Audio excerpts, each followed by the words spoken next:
as the game became so big, Monday Night Football became so big, uh, that kind of recognition, that kind of attention from millions. I mean, we were getting 26, 28 ratings, and that I mean, just about everyone in the country is watching Monday Night Football. We didn't have competition from satellite. We didn't have competition from cable. You know, we did things. We were up against the Lucille Ball show, and they moved that, and it was a. Everyone said, "Well, only the men are watching." Well, they took some surveys, and it was not just the men. The women were watching, whether they were watching because of Don, me, certainly not Howard. They were watching because I think because their boyfriends were, their husband was. They went to show they were, you know, they were interested in it. You know yourself. You know, a lot of women, you know, like to say that they know a lot about it. I mean, most women hate football. Let's face it, they do. A bunch of guys running around out there scratching, spitting, but the bottom line was for Monday Night Football, everyone was watching. It was hot. What was your role in terms Mediator, of your team? I guess, would be my role, making sure the nuts and bolts of the game were brought out. No, I think if you go back and listen to some of the telecasts, we had a wonderful rapport.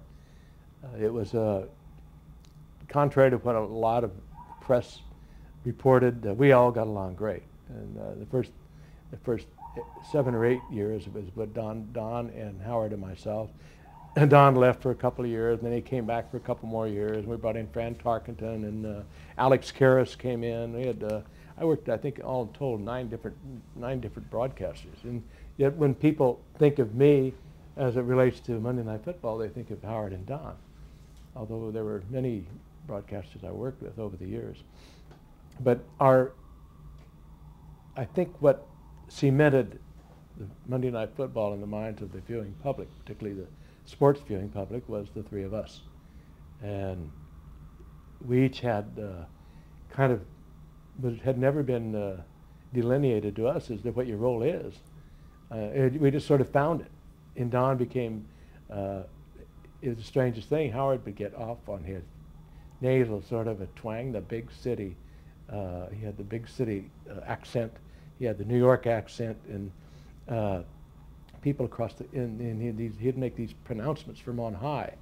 And of course, sometimes it worked, sometimes it didn't. In most cases, he had no clue what he was talking about.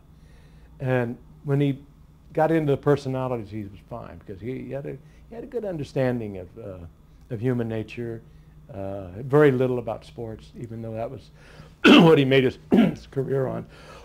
Pardon me. But he had a great mind.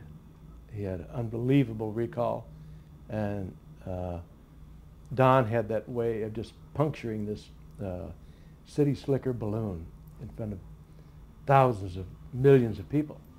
Howard might be pontificating on something, you know, and all of a sudden, Don would say, "Oh, come on, Howard," and that was it. All he'd say. But the next morning, I'd be walking down the street or something.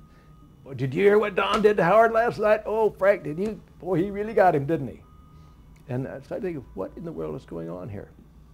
And it was the interplay between the 3 of us that was not planned. It just happened. And it was a very simple thing, and it was probably very simple to Roone Arledge, who knew what he wanted in almost every phase of his career, and he was brilliant.